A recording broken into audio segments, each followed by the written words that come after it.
welcome to our snow day influenced Mishna Berurah class. Because February, for whatever reason, in the Washington area decided to be winter this year.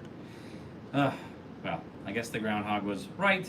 He had one of two choices, to be right or to be wrong, and he decided there would be more snow. So we will stay warm by the fires of the Tefillah, and we will learn more about getting ready for Shachris in the morning. So we were talking about, and when we last left our heroes, that you need to wash your hands before Tefillah, okay? And how important it is to do that. So we talked about how you do that first thing in the morning. We're learning about Siman Daled. We'll learn more about it when we get to the laws of Mincha and Reish Shalom Gimel. But here in Sadi Bays in 92.5, we're talking about what if you washed your hands at Shacharis. Okay? So, if you washed your hands at Shacharis, okay, and then you take your mind off of those things. So, we learn more about this when we talk about washing hands for a meal, too. But for Tefillah, this is equally important. You take your mind off of having washed your hands. You need to wash your hands for prayer. So even if you wash your hands at home, you need to do a specific washing for prayer, as long as there is water present. Even though you aren't aware of any type of dirtying of your hands. Or I don't know, I look at this word here, it's lichluk in Hebrew, all I can think of is schmutz. And schmutz is not really a good translation, I'll see what schmutz is. But if you have more nasty stuff on your hands, so you shouldn't rely on your regular unknown status hands. Hands do gross things, and you shall make no blessings until you wash those hands. And if you have no water available immediately, you do not need to go and wash your hands again. And the Ramah adds, that's even if your hands were dirty and you wash them for prayer, you do not make a bracha on them. And we learned that earlier in Siman Vav. If you recall over there, it's a machlokas rishonim if you make the bracha al netilas yadayim every time you pray, and we do not do that. However, we do require you to wash your hands. So what does it mean to take your mind off your hands? Mishna Berurah explains that you have a long time between washing and praying until you're not paying attention to what your hands are doing. And so much the more so, the assumption of taking your mind off of your hands between having washed for the morning prayer and having washed for the afternoon prayer. And so we said that you must wash them. And Mishna Berurah explains, since you're not paying attention to your hands and what they're doing, hands get all over the place. And that's what they do. Hands are mischievous. They go everywhere like cats. They look at every little hole and poke at every little thing. And maybe they touched something nasty. I don't know why you would assume that you touched something nasty, but maybe you did touch something nasty. Now, that's the assumption. And you get them ready for prayer. However, for learning Torah and for saying blessings and for reciting the Shema, regular hands are considered acceptable. But we learned earlier in Siman Daled that the Pri Megadim does not allow regular hands. You must always have a clear picture of clean hands. So hands must be obviously clean for reciting the Shema. So we say that if you at least washed your hands in the morning and you don't know of any schmutz on them, you still should wash them again. You do not need to make a blessing on them. And the Mishna Berurah adds, even though you need to clean them with things that are cleaning things like a rag or some rocks, because maybe something nasty will stick to your hands, like maybe a little bit of excrement or maybe a little bit of sweat. It's not touching covered parts of your body, right? You're very schwitzy, you stick your hands in, you pull out, it's full of sweat. That's considered gross. Okay, and then something greasy on your body.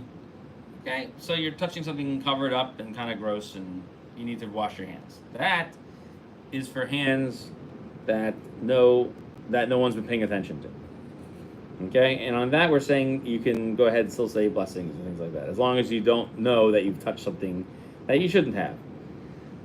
Okay, but if you touch something gross, like excrement, okay, or let's say you had got urine on your hands or something along those lines, And so too, if you went to the bathroom, right, then you got stuff on your hands. Even for prayer, for mincha, you have to go and wash your hands again. All right, so be careful with clean hands. Now, let's say you're in the middle of prayer. We're in halacha vav, and you recall that you've come in contact with something gross. So then you can simply rub your hands on the dirt, or on little rocks, or rub them on the wall. Okay, and the Mishnah explains over here that when you're standing up for prayer, that's when you do this. But for Kriya Shema and for reciting Psukkah Zimra, you should go and wash your hands. Excuse me.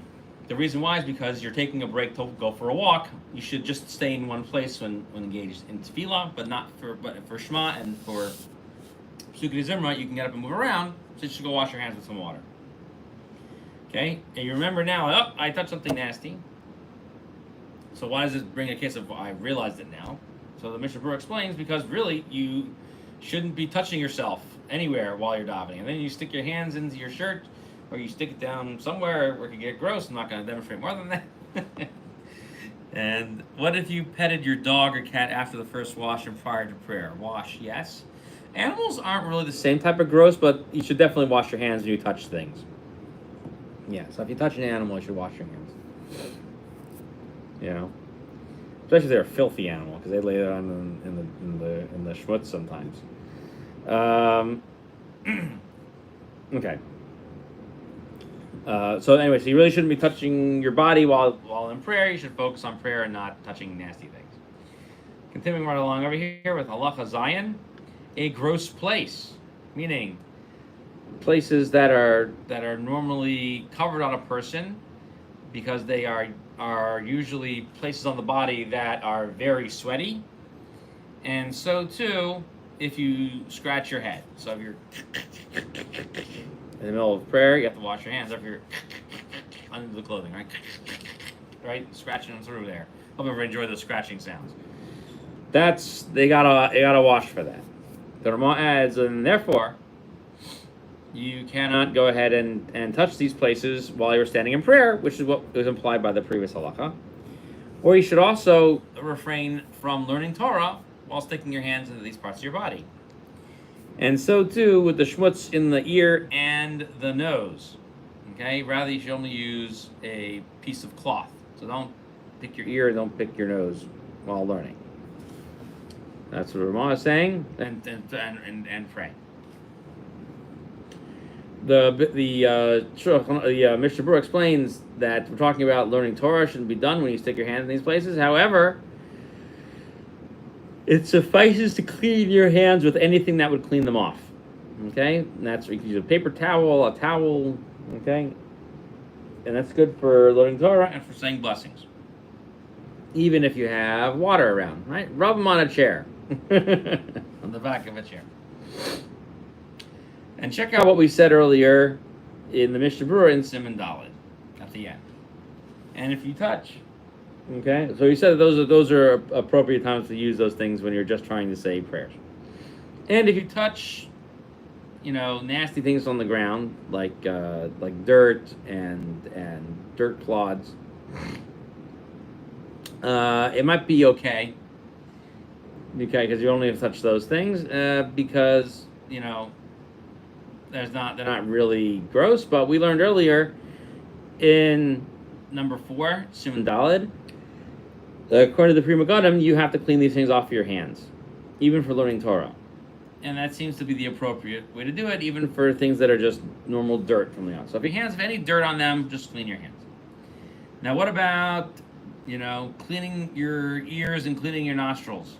The Gra is lenient on this.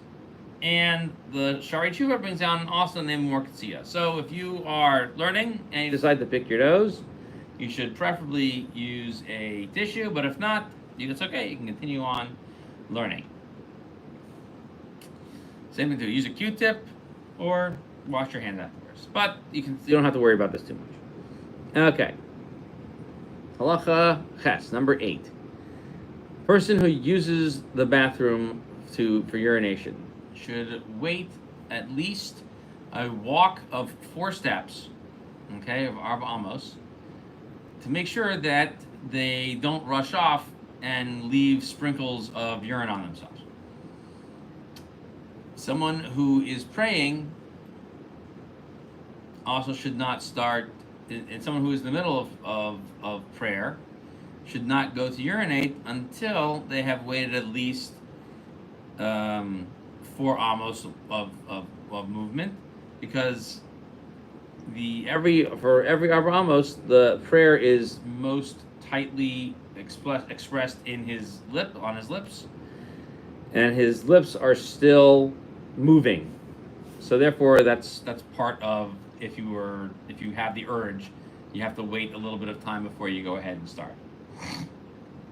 So what are we talking about over here? So the Mishna explains. So someone who is beginning to urinate, this is talking about if they go ahead and urinate into a utensil or into some on some other device, and then they have to remove that device away from them, because there's no actual prohibition having the urine present. It's just that you need to get it out of your body and get it away from you in order to make your place acceptable for prayer.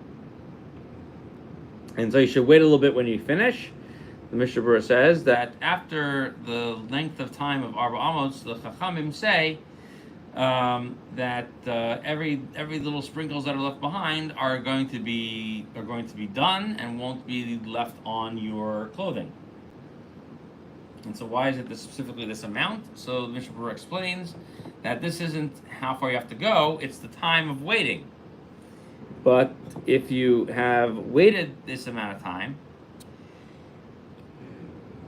then you can go ahead and relieve yourself, even in a place where you are davening. However, it is preferable, as we learned earlier, not to urinate anywhere near the place where you will be praying. Okay? And we say that is a preferable thing to do is never to urinate or spit in the place where you will be engaging in prayer, and especially now we have indoor bathrooms, it shouldn't be a problem. Okay, and so too, you also shouldn't do this in a place where you have been covering the blood after shechita of the blood of wild animals like deer and of chickens, and you should not say the bracha until you have actually covered the blood. So interesting little additional halacha over there with that. So the next halacha is that if you need to spit, you should spit, and then go ahead and wait the time of Arba Amos, of walking 4 steps. Okay, and if you are praying, you should not spit until you've waited Arba Amos. Okay, again, for the same reason that you should not be spitting while praying. And that's only if it's within your control. But if you have found yourself very much full of spit and need to spit, you can spit.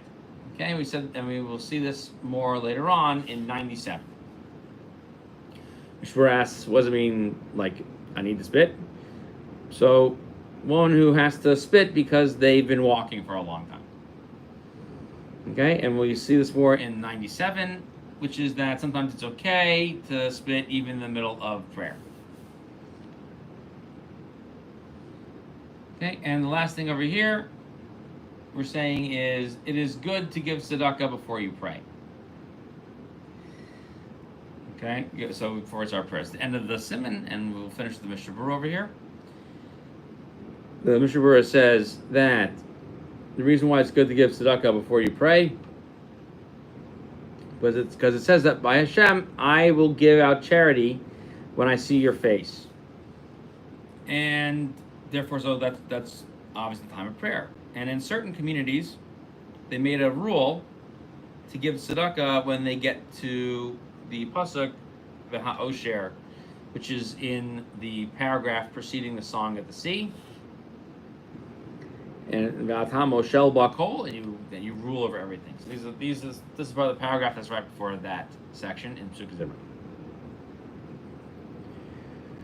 In other places, they collect tzedakah during the reading of the Torah, and that is not a nice thing to do, because then people are not going to be able to hear reading the Torah, and they're not going to be able to hear You're not going to be able to respond to Baruch Hu. Okay. So the other way you can get around that, he's talking about people going around shaking the pushkas to give money. So you can do it during like Shukah Zimra. We often give tzedakah when we get the aliyah itself by the Mishna Berurahs, so that's something else. We will pick up next time about taking little breaks before going into prayer. You know that you should focus on it, and we're going to talk about sort of preparing yourself mentally and taking little pauses before going in straight into prayer. Okay, so we'll see everybody next time. Everyone enjoy taking care of yourself before prayer. Make sure to keep your hands clean, keep your clothes bright, and your day even more bright. Thank you for coming out. We will talk to you next time.